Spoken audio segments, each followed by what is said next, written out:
Next example, show that the relation R in the set of integers given by R equal to set of ordered pairs A, B such that 2 divides A minus B is an equivalence relation. കഴിഞ്ഞ ക്വസ്റ്റ്യനിൽ നമ്മൾ prove ചെയ്തതുപോലെ തന്നെ ഇവിടെയും നമുക്ക് ഇതൊരു ഇക്വലൻസ് relation ആണ് എന്നാണ് പ്രൂവ് ചെയ്യേണ്ടത്. ഇക്വലൻസ് റിലേഷൻ എന്ന് പറയുമ്പോൾ നമുക്ക് ഓൾറെഡി അറിയാം എന്താണ് ഇക്വലൻസ് റിലേഷൻ. ആ ഒരു റിലേഷൻ റിഫ്ലെക്സീവുമാണ്, സിമ്മട്രിക്കുമാണ്, ട്രാൻസിറ്റീവുമാണെങ്കിൽ അതെന്താവും? ഇക്വലൻസ് റിലേഷൻ ആവും. നമുക്കിവിടെ തന്നിരിക്കുന്ന റിലേഷൻ എന്ന് പറയുന്നത് set of all integers such that R is equal to ordered pair AB 2 divides A minus B എന്നാണ് പറഞ്ഞിരിക്കുന്നത്. നമുക്ക് നോക്കാം.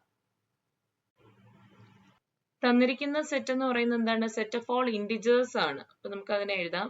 Z is equal to integers എന്ന് പറയുമ്പോൾ നെഗറ്റീവ് നമ്പേഴ്സ് 0, പോസിറ്റീവ് നമ്പേഴ്സ് ആണ് വരുന്നത്. നമുക്ക് ഇവിടെ നിന്ന് തുടങ്ങാം. സെറ്റ് ഓഫ് ഓൾ ഇന്റിജേഴ്സ് ആകുമ്പോൾ എക്സെട്ര -3, -2, -1, 0, 1, 2, 3, etc. ഇതാണ് തന്നിരിക്കുന്ന set. Set of all integers ആണ്. ഇനി റിലേഷൻ തന്നിട്ട് ഇരിക്കുന്നത് എന്താണ്? R is equal to ordered pair AB such that ordered pair AB യില് A minus B is divisible by 2 എന്നാണ് പറഞ്ഞിരിക്കുന്നത്. A minus B തന്നിരിക്കുന്ന ഓർഡേർഡ് പെയർ നമ്മൾ എടുത്തു കഴിഞ്ഞ് അതിന്റെ ഡിഫറൻസ് എടുത്താൽ അത് 2 കൊണ്ട് ഡിവൈഡ് ചെയ്യാൻ പറ്റണം. 2 divides A minus B എന്നാണ് പറഞ്ഞിരിക്കുന്നത്. 2 divides A minus B. Difference എടുത്താൽ ഡിവൈഡ് ചെയ്യാൻ പറ്റണം. 2 divides A minus B എന്നാണ് പറഞ്ഞിരിക്കുന്നത്. ഇനി നമുക്ക് പ്രൂവ് ചെയ്യേണ്ടത് എന്താണ്? ഇക്വലൻസ് റിലേഷൻ ആണ് എന്നാണ്. ഇക്വലൻസ് റിലേഷൻ ആണെങ്കിൽ അപ്പോൾ നമുക്കറിയാം എന്തായിരിക്കണം? റിഫ്ലെക്സീവ് ആകണം, സിമ്മട്രിക് ആകണം, ട്രാൻസിറ്റീവ് ആകണം. ഈ 3 കണ്ടീഷനും സാറ്റിസ്ഫൈ ചെയ്തെങ്കിൽ മാത്രമാണ് അതിനെ എന്തെന്ന് പറയുന്നത്? റിഫ്ലെക്സീവ് റിലേഷൻ എന്ന് പറയുന്നത്. ഇനി ആദ്യത്തെ കണ്ടീഷൻ നമുക്ക് എഴുതാം. ഈ 3 കണ്ടീഷനും സാറ്റിസ്ഫൈ ചെയ്തെങ്കിൽ മാത്രമാണ് അതിനെ എന്തെന്ന് പറയുന്നത്? ഇക്വലൻസ് റിലേഷൻ എന്ന് പറയുന്നത്. ഇനി അതിലെ ഫസ്റ്റ് കണ്ടീഷനായ റിഫ്ലെക്സീവ് റിലേഷൻ നമുക്ക് നോക്കാം.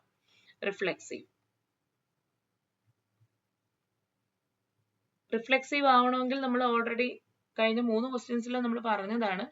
A, A belongs to R for every A belongs to A എന്നാണ് പറഞ്ഞിരിക്കുന്നത്. അപ്പൊ അതായത് A എന്ന് പറയുന്ന ഒരു എലമെന്റ് എടുത്തു കഴിഞ്ഞാൽ അത് അതിനോട് തന്നെ പെയർ ചെയ്ത് ആ റിലേഷൻ ഉണ്ടായിരിക്കണം. നമുക്ക് ഇവിടെ നോക്കുമ്പോൾ ഇവിടെ തന്നിരിക്കുന്ന സെറ്റ് എന്ന് പറയുന്നത് സെറ്റ് ഓഫ് ഓൾ ഇന്റിജേഴ്സ് ആണ്. ഞാൻ അതിൽ നിന്നൊരു എലമെന്റ് എടുക്കുകയാണ്. Let A belongs to Z. അങ്ങനെയാണെങ്കിൽ A, A എന്ന് പറയുന്നത് R ൽ ഉണ്ടെന്ന് എടുക്കാം. Which implies R ൽ ഉണ്ടെങ്കിൽ എന്ത് ചെയ്യണം? 2 ഈ A minus A ഡിവൈഡ് ചെയ്യണം. 2 divides A minus A. R ൽ ഉണ്ട് എന്നുണ്ടെങ്കിൽ ഇവിടെ പറഞ്ഞിരിക്കുന്നത് എങ്ങനെയാണ്? നമ്മൾ ഓർഡേർഡ് പെയർ എടുത്താൽ അതിന്റെ രണ്ടിനെയും കൂടെ ഡിഫറൻസ് എടുക്കുമ്പോൾ 2 കൊണ്ട് ഡിവൈഡ് ചെയ്യാൻ പറ്റണം. ഇവിടെ A, A belongs to R എന്ന് എടുത്തു. which implies 2 divides A minus A. which implies 2 divides A minus A എന്ന് പറയുന്നത് എന്താണ്? 0 ആണ്. 0യെ 2 കൊണ്ട് ഡിവൈഡ് ചെയ്യാൻ പറ്റുമല്ലോ. നമുക്ക് പറയാം therefore R is reflexive. ഈ കണ്ടീഷൻ ഇവിടെ സാറ്റിസ്ഫൈ ചെയ്ത് കഴിഞ്ഞു. therefore R is reflexive. R reflexive ആണെന്ന് കിട്ടി. R റിഫ്ലെക്സീവ് ആയി. ഇനി നെക്സ്റ്റ് കണ്ടീഷൻ എന്ന് പറയുന്നത് സിമ്മട്രിക് എന്ന് പ്രൂവ് ചെയ്യാനാണ്. സിമ്മട്രിക്കിന്റെ കണ്ടീഷൻ നമുക്കറിയാം. A, B belongs to R ആണെങ്കിൽ അതിനെ മറിച്ചിടുമ്പോൾ ഉള്ള B, A യും എവിടെ ഉണ്ടാവണം? R ൽ വരണം. നമുക്ക് നോക്കാം. ഇവിടെ എഴുതാം. സിമ്മട്രിക്. നെക്സ്റ്റ് കണ്ടീഷൻ എന്ന് പറയുന്നത് സിമ്മട്രിക് ആണ്. അപ്പൊ ഞാനിവിടെ എടുക്കുകയാണ് symmetric. Let A, B belongs to R എന്ന് എടുക്കാം. A, B എന്ന് പറയുന്നത് എവിടെ ഉണ്ടെന്ന് എടുക്കാം? R ൽ ഉണ്ടെന്ന് എടുക്കാം. ഉണ്ടെങ്കിൽ അവിടെ പറഞ്ഞിരിക്കുന്ന കണ്ടീഷൻ എന്താണ്? 2 divides A minus B എന്നാണ്. 2 divides A minus B നമുക്ക് കിട്ടുന്നത്. അതായത് A minus B 2 കൊണ്ട് ഡിവിസിബിൾ ആണെങ്കിൽ b മൈനസ് എയും എന്തായിരിക്കും 2 കൊണ്ട് ഡിവിസിബിൾ ആയിരിക്കും. അപ്പൊ നമുക്ക് ഇവിടെ ഇതിനെ തിരിച്ചിങ്ങനെ എഴുതാം. അതായത് 2 divides b minus A minus B 2 കൊണ്ട് ഡിവിസിബിൾ ആണെങ്കിൽ b മൈനസ് എയും എന്താണ് 2 കൊണ്ട് ഡിവിസിബിൾ ആയിരിക്കും. അതിനുള്ള ഒരു എക്സാമ്പിൾ ആണ് നമ്മൾ ഈ നോക്കിയത്. a മൈനസ് ബി ചെയ്തപ്പോൾ നമുക്ക് മൈനസ് 8 എന്ന് കിട്ടി, മൾട്ടിപ്പിൾ ഓഫ് 2 ആണ്. ഇനി b മൈനസ് എ ചെയ്തപ്പോഴും നമുക്ക് എന്താണ് മൾട്ടിപ്പിൾ ഓഫ് 2 തന്നെയാണ് കിട്ടിയത്. സോ നമുക്ക് പറയാം ഇവിടെ 2 ഡിവൈഡ്സ് a മൈനസ് ബി ആണെങ്കിൽ 2 ഡിവൈഡ്സ് b മൈനസ് എ ആയിരിക്കും. Which implies b comma a എന്ന് പറയുന്നത് എവിടെ വരും? അപ്പോ R ൽ വരും. Which implies b comma a belongs to R. Therefore R is symmetric. റിഫ്ലെക്സീവുമായി സിമ്മട്രിക്കുമായി. ഇനി ലാസ്റ്റ് കണ്ടീഷൻ എന്താണ്? ട്രാൻസിറ്റീവ് ആണെന്ന് കൂടി പ്രൂവ് ചെയ്യണം. നെക്സ്റ്റ് നമുക്ക് പ്രൂവ് ചെയ്യേണ്ടത് ട്രാൻസിറ്റീവ് ആണ് എന്നാണ് പ്രൂവ് ചെയ്യേണ്ടത്.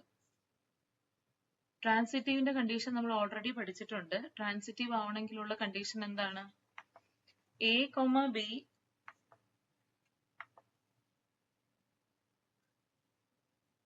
a, b belongs to R and b, c belongs to R ആണെങ്കിൽ a, c യും എന്തിലുണ്ടാവണം? R ൽ ഉണ്ടാവണം. അങ്ങനെയാണെങ്കിൽ മാത്രമാണ് നമ്മൾ എന്തെന്ന് പറയുന്നത്? അത് ട്രാൻസിറ്റീവ് ആണെന്ന് പറയുന്നത്. ഇനി ഇവിടെ പറഞ്ഞിട്ടുണ്ട്, നമുക്ക് എടുക്കാം let a, b belongs to R. നമ്മൾ suppose എടുക്കാണ് let a, b belongs to R and b, c belongs to R. അപ്പൊ ഇവിടെയൊക്കെ പറഞ്ഞിരിക്കുന്ന കണ്ടീഷൻ അനുസരിച്ച് a, b R ൽ ഉണ്ടെങ്കിൽ 2 divides a minus b ആണ്. 2 divides a minus b. 2 divides a minus b. And ഇതേപോലെ നമുക്ക് b, c യും പറയാം, b, c യും പറയാം. 2 divides b minus c. 2 divides b minus c. ഇനി ഈ a മൈനസ് സി ഇതിലുണ്ട് എന്നാണ് പ്രൂവ് ചെയ്യേണ്ടത്, അല്ലെങ്കിൽ a, c belongs to R എന്നാണ് പ്രൂവ് ചെയ്യേണ്ടത്. അപ്പൊ അതിന് വേണ്ടിയിട്ട് ഞാൻ എടുക്കുകയാണ് a minus C is equal to a minus B plus b minus C. a minus സിയെ ഞാൻ ഇങ്ങനെ എഴുതി a minus B plus b minus C. ഇതാ നോക്കാം, മൈനസ് ബിയും പ്ലസ് സിയും കൂടെ ക്യാൻസൽ ആയി പോയിട്ട് നമുക്ക് വീണ്ടും എന്ത് തന്നെ കിട്ടും? a മൈനസ് സി എന്ന് തന്നെ കിട്ടും. ഇതെന്തിനിങ്ങനെ എഴുതി എന്ന് പറഞ്ഞാൽ ഈ a മൈനസ് സി 2 കൊണ്ട് ഡിവിസിബിൾ ആണ് എന്ന് കാണിക്കാൻ വേണ്ടിയിട്ടാണ്.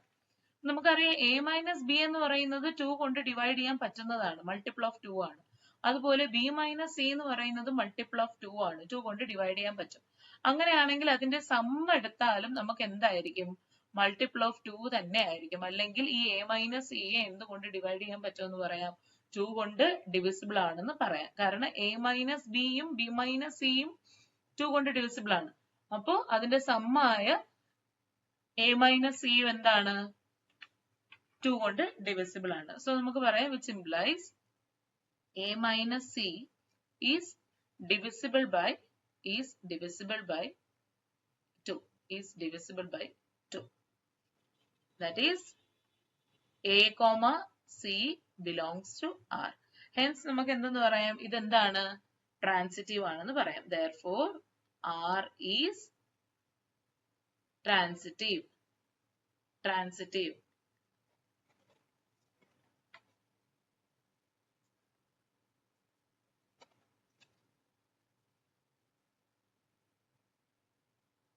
ഇനി നമുക്ക് എക്സസൈസിലെ ക്വസ്റ്റ്യൻസ് ആണ് ചെയ്യാനുള്ളത്. ഇത്രയും എല്ലാവർക്കും ക്ലിയർ ആയി എന്ന് വിശ്വസിക്കുന്നു. നെക്സ്റ്റ് ക്ലാസ്സിൽ നമുക്ക് എക്സസൈസ് പ്രോബ്ലംസ് സ്റ്റാർട്ട് ചെയ്യാം. Thank you.